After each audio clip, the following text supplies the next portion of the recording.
Ini adalah 10 jenis kapasitor paling penting, dan cara memilih yang tepat, termasuk karakteristiknya, penilaian tegangan, dan penggunaannya yang umum dalam rangkaian elektronik. 1. Kapasitor seramik.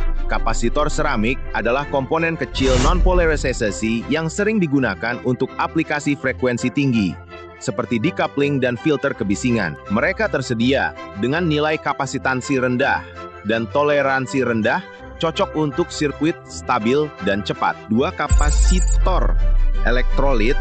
Kapasitor elektrolitik adalah komponen polarisasi dengan nilai kapasitansi tinggi. Mereka sering digunakan untuk penyaringan dan penyempurnaan pasokan daya. Mereka memiliki toleransi lebih tinggi dan harus dihubungkan dengan polaritas yang tepat untuk menghindari kerusakan.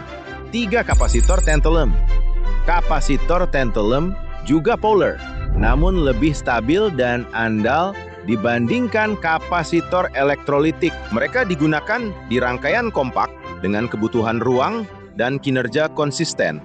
4. Kapasitor polyester.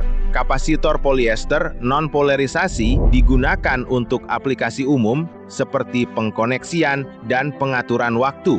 Mereka menawarkan toleransi sedang dan stabil untuk kebanyakan penggunaan frekuensi rendah. Kapasitor polipropilena 5. Kapasitor polipropilena memberikan akurasi tinggi dan kehilangan sangat rendah. Mereka digunakan dalam rangkaian presisi, aplikasi audio dan sistem frekuensi tinggi, di mana stabilitas penting. 6. Superkapasitor. Superkapasitor menyimpan energi jauh lebih besar dibandingkan kapasitor biasa. Mereka digunakan untuk penyimpanan energi, sistem daya, dan aplikasi yang memerlukan siklus pengisian dan pelepasan cepat. Mika kapasitor ke-7.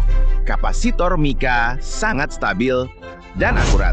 Mereka digunakan dalam aplikasi frekuensi radio dan tegangan tinggi, di mana presisi dan keandalan diperlukan. 8. Kapasitor kertas. Kapasitor kertas adalah salah satu jenis kapasitor tertua dan digunakan pada tegangan tinggi serta rangkaian legasi.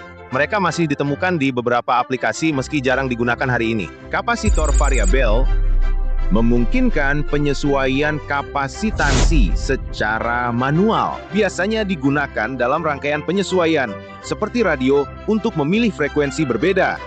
10. Kapasitor SMD. Kapasitor SMD adalah kapasitor permukaan yang digunakan pada perangkat elektronik modern berukuran kompak. Mereka berukuran kecil dan digunakan dalam desain PCB berdensitas tinggi. Sebagai pecinta elektronika, Anda pasti butuh produsen PCB yang andal. Saya pribadi menggunakan JLC PCB. Mereka terkenal dengan produksi cepat, papan berkualitas baik, dengan harga terjangkau, cocok untuk pemula dan proyek lanjutan. Untuk memulai, kunjungi www.jlcpcbb.com. Lalu, klik Instant Quote atau Order Now, lalu unggah file Gerber Anda. Setelah itu, pilih jenis papan Anda, apakah 2 lapisan PCB atau lebih banyak lapisan tergantung pada desain Anda. Scroll ke bawah dan pilih spesifikasi PCB yang Anda butuhkan. Yang penting, Anda juga bisa menambahkan stencil pada pesanan PCB Anda di sini. Setelah semua siap, tambahkan ke keranjang Anda. Lakukan pemesanan, papan Anda akan tiba dalam beberapa hari. Pemilihan kapasitor yang tepat tergantung pada nilai kapasitansi yang dibutuhkan aplikasi, voltase, toleransi, dan polarisasi atau non-polarisasi kapasitor. Jika Anda menemukan ini, silakan suka, bagikan, dan komentar di bawah. Jangan lupa ikuti untuk penjelasan elektronik yang lebih sederhana.